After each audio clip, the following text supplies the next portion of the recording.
Chapter 11, Ravi. Ravi, asked Mrs. Beam, would you like to come up to the board? This is the moment I've been waiting for. Yes, ma'am, Mrs. Beam, I say quickly, correcting myself. In my hurry to get up, my knee bangs against my desk. Ooh. And all my school supplies fall to the floor.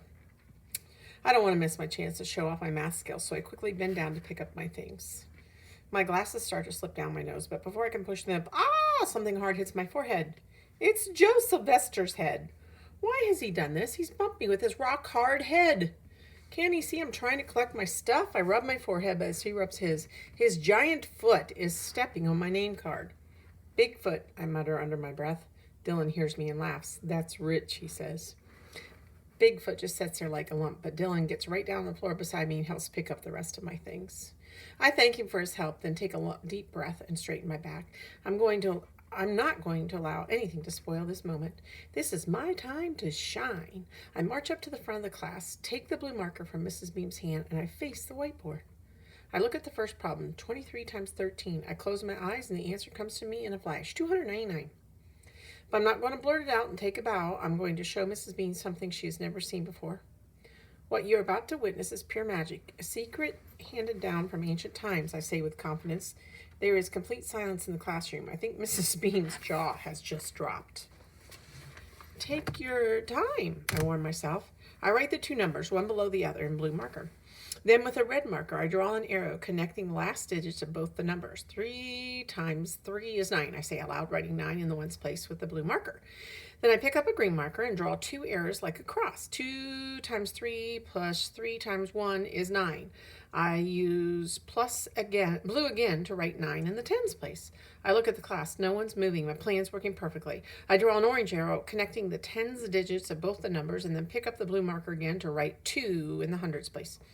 The answer is 299, I proclaim, underlining the answer 3 times in purple, then replacing the cap on the marker with a satisfying click. Everyone's staring shell-shocked at the board, amazed what I have just done. Dylan Simmering grins and winks at me. I think he's impressed. If this performance has not impressed Mrs. Beam as well, nothing will. Ravi, she says slowly, looking at all the arrows on the board, your answer is correct, and your method is very colorful, but... What can she mean, but? We do things a little differently here. She goes on, giving me the pity look again. Next time, we don't need to see the arrows, just the numbers will do. The purple marker slips from my hand, falling to the floor. First, my manners are too Indian for her, and now my math. What will the next humiliation be, I wonder, as I walk back to my desk? As if in answer to my question, I suddenly feel my feet go out from under me. I've tripped over something, and when I fall, my glasses go skidding across the floor. What's the matter with you, Pud? Dylan calls out. Why did you trip the new kid like that? What have I done to deserve this? I haven't said a word to Bigfoot or Joe or Pudding or whatever his name is. First he bumps my head, and now he trips me with his giant foot. Oh my goodness, are you hurt, Ravi?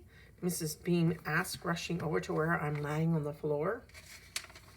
1. I want to 1. Show Joe Sylvester what I think of him and his giant foot. 2, tell Mrs. Bean the only thing that's hurting me is my pride. And 3, shout at the top of my voice, my name is not Ravi. But here's what I do instead. 1, I bite my tongue. 2, I pick myself up. And 3, I go and get my glasses. Opposite advice has gotten me nowhere. I'm right back where I started. The only difference is that now, thanks to Bigfoot, I have a bump on my forehead and a huge shoe print on my name card. Chapter 12 is Joe. When Mrs. Bean calls on the new kid to come up to the board to do the first problem, he jumps out of his seat like a jack-in-the-box on a spring. His glasses slide down his nose, and all the stuff on his desk goes flying, including his name card, which lands on the floor beside my desk. R-A-V-I. Mrs. Beam has been calling him Ravi, but when he introduced himself earlier, I'm pretty sure he said his name was Ravi. With the accent on the second syllable. As he reaches down to pick up the card, he reaches for it at the same time, and we bump heads. Ouch. Dylan gets down the floor to help Ravi pick up his stuff. Now I'm saying Ravi, to pick up his stuff. But I know what he's really up to. Quick as a flash, he puts one of those mechanical pencils down the front of his pants. When Ravi finally makes it to the front of the class to solve the problem, He draws a bunch of crazy looking arrows on the board, each in a different color. I think it looks cool, but Miss Beam isn't impressed. He seems pretty bummed out after that. I don't see what the difference is as long as he gets the right answer. Then, as if things weren't bad enough, Dylan sticks his foot out and trips him. That's the Dylan Sammarine specialty, kicking a person when they're already down. He tries to pin it on me, but anyone with half a brain would see through that. How could I trip him from 10 feet away? My legs are long, but they're not that long.